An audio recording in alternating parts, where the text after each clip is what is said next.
Study centre. नमस्कार दोस्तों, स्वागत है आपका यूनिक स्टडी सेंटर के ऑनलाइन क्लासेस में। दोस्तों, जैसा कि आप जानते हैं, ये चली आपकी कक्षा 9 की मैथ की क्लास, जिसमें हम पढ़ रहे हैं आपका अध्याय 11 पृष्ठीय क्षेत्रफल और आयतन। तो दोस्तों, पृष्ठीय क्षेत्रफल और आयतन में आज जो हम देखेंगे वो आपका देखेंगे नया अभ्यास प्रश्नावली 11.3। क्या देखेंगे? प्रश्नावली 11.3।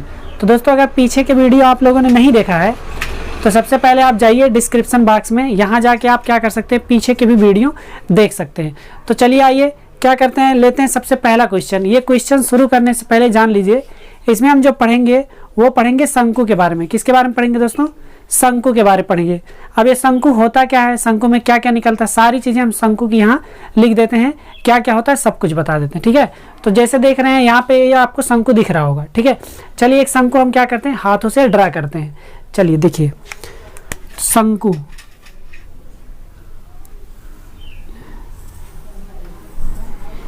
तो दोस्तों, ये हो गया आपका एक शंकु। क्या करते हैं, इस शंकु में देखिए क्या क्या मिलेगा, ठीक है। यहाँ से अगर यहाँ पे देखिए ये केंद्र मिलेगा, अगर यहाँ से इसको लाके ऐसे मिला दें और यहाँ से इसको मिला दें तो ये वाला जो हिस्सा है, ये मतलब बीच का, यहाँ से यहाँ तक का, केंद्र से शीर्ष का, यहाँ से यहाँ तक का जो हिस्सा है, इसको हाइट बोलते हैं। क्या बोलते हैं? हाइट। अगर ऐसे इसको ले आए यहाँ पे, यहाँ साइड में, तो इसको लिखा जा सकता है कि ये क्या है, एच है, हाइट है। हाइट मतलब ऊंचाई है, ठीक है ना। और जस्ट यहाँ से देखेंगे, यहाँ से लेकर के यहाँ तक का, यहाँ से यहाँ तक का, इसको दोस्तों बोलते हैं आर। क्या बोलते हैं? आर बोलते हैं। आर मतलब त्रिज्या है, ये ऊंचाई है, ये त्रिज्या है, ठीक है ना। और यहाँ देखेंगे ये वाला जो हिस्सा, ये वाला, ये जो मतलब यहाँ से लेकर के यहाँ तक वाला है, इसको, इस वाले हिस्से को हम बोलते हैं यल। क्या बोलते हैं? यल। और यल को बोलते हैं तिर्यक ऊंचाई। क्या बोलते हैं? तिर्यक ऊंचाई। यही सब हम लिख देते हैं। यहाँ पे 90 अंश का कोण बनता है, ठीक है ना। एक चीज और ध्यान दीजिए, ये बेलन का 1/3 होता है। किसका? बेलन का 1/3 होता है। यहाँ देखिए, अगर किसी ऊंचाई का सेम ऐसे बेलन हो, इसी सेम ऊंचाई का,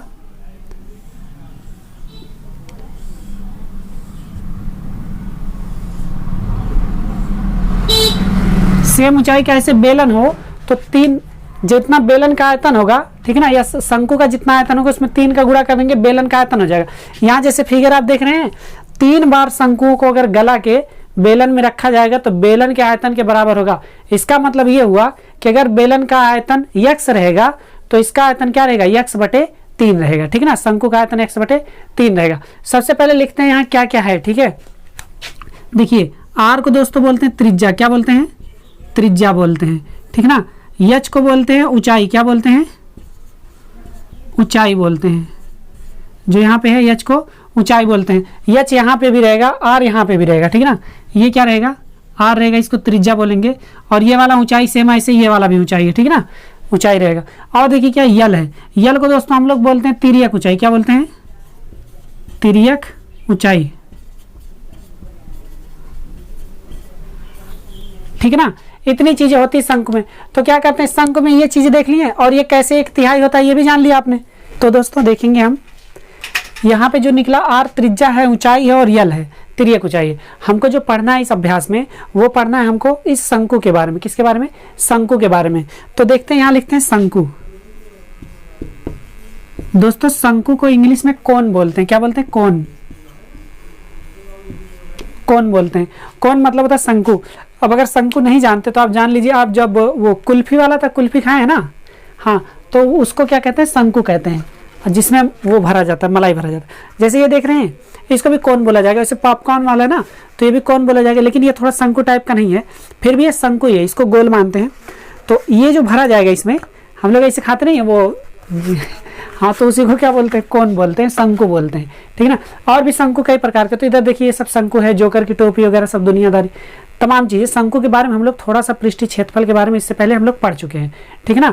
तो यहाँ पे जो हम देखेंगे वो भी देखेंगे शंकु के बारे में। तो यहाँ पे आयतन से रिलेटेड लेके चलेंगे ना, तो हम शंकु का क्या क्या निकालेंगे? आयतन।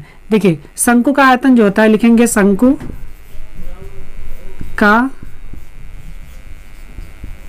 आयतन। आयतन को वॉल्यूम बोलते हैं, वी लिख सकते हैं। शंकु का आयतन क्या होता है दोस्तों? बेलन के बारे में थोड़ा सा बता देते हैं, उसके बाद शंकु बताएंगे, बहुत आसानी से समझ में आ जाएगा। बेलन का जो आयतन होता है, आयतन, ये क्या है? बेलन है। बेलन को सिलेंडर बोला जाता है। क्या बोला जाता है? सिलेंडर। तो जो बेलन का आयतन होता है, बेलन का आयतन याद कैसे करेंगे, वृत्त के क्षेत्रफल में हाइट का गुणा कर देंगे, बेलन बन जाएगा। क्या बन जाएगा, बेलन बन जाएगा। तो वो बेलन का आयतन निकलेगा। वृत्त का क्षेत्रफल होता है पाई आर स्क्वायर और इसी में हाइट का गुणा कर दिए, पाई आर स्क्वायर में हाइट का गुणा कर दिए, बेलन का आयतन हो गया। अब आयतन हो गया, जब हम लोग इसको हल करेंगे तो जो हमारा आंसर आएगा सेंटीमीटर की घात 3 हो जाएगा। मतलब मात्रक जो होगा, मात्रक चाहे जो मात्रक रहे, इसमें मात्रक की घात क्या होगा, हमेशा 3 होगा। ये चीज ध्यान दीजिएगा, ठीक है ना। अब सेम जब आयतन के बारे में ही पढ़ना है तो आयतन के बारे में यहाँ पढ़ना है। और हमने बोला, अभी आपने देखा था कि शंकुओं को, 3 शंकुओं को पिघला के अगर बेलन में डाला जाता है तो उसके आयतन के बराबर होता है। इसका मतलब ये हुआ कि इसके अगर 3 से भाग कर दें इसी में तो शंकु का आयतन बन जाएगा इसी ऊंचाई वाला। तो कुछ नहीं करना है, इसके फार्मूले में 3 से भाग करना है, या तो 1/3 लिख देंगे पाई आर स्क्वायर एच, ठीक ना। और जब भी आयतन निकलेगा तो दोस्तों हमेशा ये चीज ध्यान देंगे, आयतन जो भी आएगा, चाहे जिस चीज का आयतन निकलेगा, उसमें मात्रक की घात 3 ही रहेगा। क्या रहेगा, मात्रक की घात 3 रहेगा, ठीक है ना। तो इस शंकु का आयतन हो गया, इस शंकु का आयतन हो गया। अब शंकु का क्या निकालेंगे, वक्र पृष्ठ। वक्र पृष्ठ क्या होता है, जो साइड वाला हिस्सा होता है, साइड वाला हिस्सा मतलब जो वक्र पृष्ठ, जो वक्राकार, जैसे यही है ना, यही है, तो इसका जो ये वाला साइड, ये जिससे ये हाथ फेर रहे हैं, ये वाला, ये पूरा जो ये वाली साइड है, इसी को क्या बोलेंगे, वक्र पृष्ठ बोलेंगे, ठीक है ना। और संपूर्ण पृष्ठ के लिए यहाँ ढक्कन लगा देंगे, ये वक्र पृष्ठ हो जाएगा, और ये वाला जो मिल जाएगा वो सब संपूर्ण पृष्ठ हो जाएगा, ठीक है ना। तो निकालेंगे शंकु का वक्र पृष्ठ, शंकु का वक्र पृष्ठ। शंकु का जो वक्र पृष्ठ होता है, अंग्रेजी में इसको बोल सकते हैं curve surface area, curve surface area, CSA बोलते हैं, ठीक ना। तो शंकु का जो वक्र पृष्ठ होता है दोस्तों, तो वो सिंपल सा पाई आर यल होता है। क्या होता है, पाई आर यल, यल मतलब तिर्यक ऊंचाई। तो जब वक्र पृष्ठ निकलेगा, वक्र पृष्ठ का क्षेत्रफल होता है, क्षेत्रफल में मात्रक की घात 2 लिखते हैं। क्या लिखते हैं, मात्रक की घात 2 होगा, ठीक है ना। ये मात्रक लिखा है, त्रा है दोस्तों, मात्रक की घात 2। कभी भी क्षेत्रफल निकलेगा तो मात्रक की घात 2 रहेगा, आयतन निकलेगा तो मात्रक की घात 3 रहेगा, ठीक है। ये हो गया। और देखिए अब संपूर्ण पृष्ठ होता है शंकु का, मतलब टोटल सरफेस एरिया होता है, ठीक ना। लिखेंगे संपूर्ण पृष्ठ, संपूर्ण पृष्ठ किसका निकालना है, हम लोग शंकु का ही निकालना है। कुछ भी नहीं करना है, पाई आर, एक पाई आर स्क्वायर ला के जोड़ देना। हम समझाते हैं आपको, फार्मूला कैसे लिखेंगे, पाई आर यल लिखेंगे और यल को इसे साइड में करके प्लस का आर कर देंगे, ये संपूर्ण पृष्ठ हो जाएगा। और इसका भी मात्रक रहेगा, मात्रक की घात 2। अच्छा, निकालने के लिए देखिए शंकु का वक्र पृष्ठ में एक पाई आर स्क्वायर ला के जोड़ देते हैं, मतलब एक ढक्कन जो है नीचे से जोड़ देते हैं। यहाँ देखिए एक ढक्कन नीचे से जोड़ दिए हैं, तो देखिए ये क्या हो गया, pi r l plus pi r square, क्योंकि ढक्कन जो वृत्ताकार है तो जब जोड़ देंगे तो यहाँ कामन पाई आर कामन मिल गया, पाई आर बाहर कर लिए, बच गया यल प्लस आर।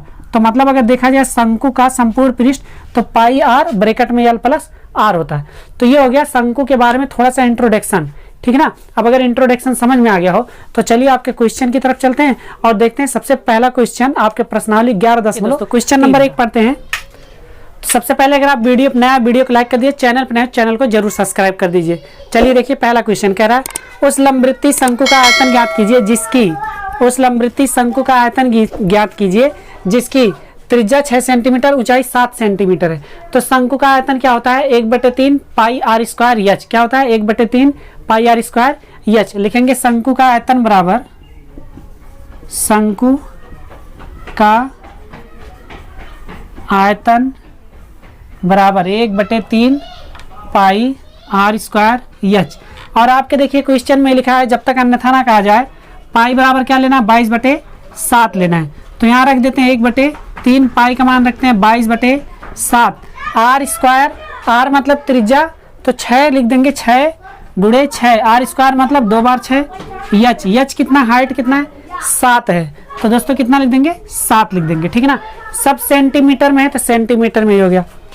3 दूना 6, 7 से 7 कैंसिल, देखिएगा 6 दूना 12, बच गया क्या, 22 गुणे 2 गुणे 6, इनका गुणा करेंगे, 6 दूना 12, 12 दूना 24 को 4 हासिल 2, 12 24 25 26, तो हो गया 26, 264।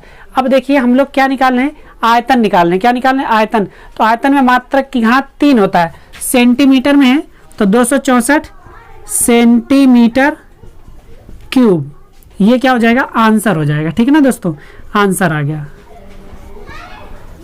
आंसर कितना आ गया, 264 सेंटीमीटर क्यूब आ गया। पहला वाला हो गया। दूसरा देखते हैं, सेम फार्मूला, कोई भी फार्मूला नहीं बदलना, क्योंकि शंकु इधर है, शंकु इधर भी है, तो शंकु का आयतन लिखेंगे शंकु का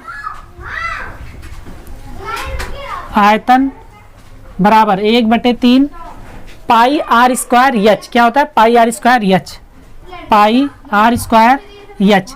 जब रखेंगे तो 1/3 पाई का मान 22/7 रखना है। आर स्क्वायर त्रिज्या 3.5 है, तो 3.5 को 2 बार, 3.5 गुणे 3.5 गुणे हाइट कितना है, 12 है, 12 लिख देते हैं। ठीक है, यहाँ तक समझ में आया। चलिए इसको हल कर देते हैं। 3 चौका 12, 7 से काटेंगे, 7 बचे 35।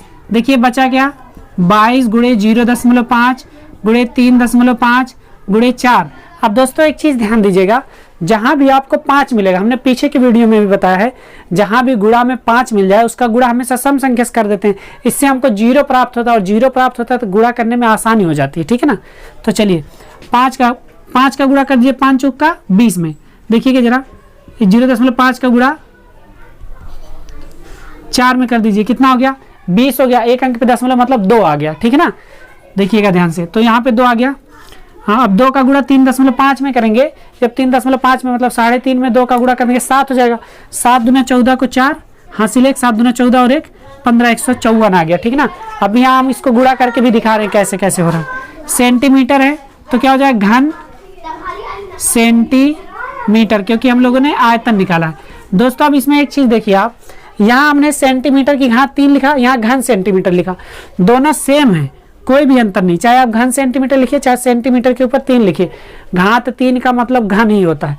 देखिए गुणा इसको सिखाते हैं हम, 22 गुणे 3.5 को इधर लेके आते हैं, गुणे 0.5 गुणे 4। देखिएगा पहले इनका गुणा करते हैं, तो जाएगा 22 गुणे 3.5 गुणे 5 चौका 20। अगर 20 रहेगा, एक अंक पे दशमलव लगाएंगे यहाँ पे, तो 2 ही बचेगा, तो ये हटा देते हैं।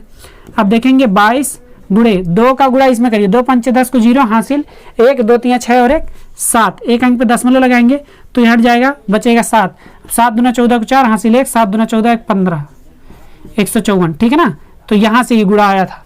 समझ में आ गया, आ गया ना, बहुत बढ़िया। चलिए अब अगर समझ में आ गया हो, ये नहीं आपका क्वेश्चन का हिस्सा है, यहाँ पे हमने कर दिया। समझ में आया यहाँ तक का, बढ़िया से पूरा वीडियो समझ में आया हो तो वीडियो को लाइक कर दीजिए, चैनल को अवश्य सब्सक्राइब कर दीजिए। मिलते हैं आपसे अगले क्वेश्चन में, आपके दूसरे वाले में। तब तक के लिए बने रहिए यूनिक क्वेश्चन के साथ। Bye bye, take care and जय हिंद।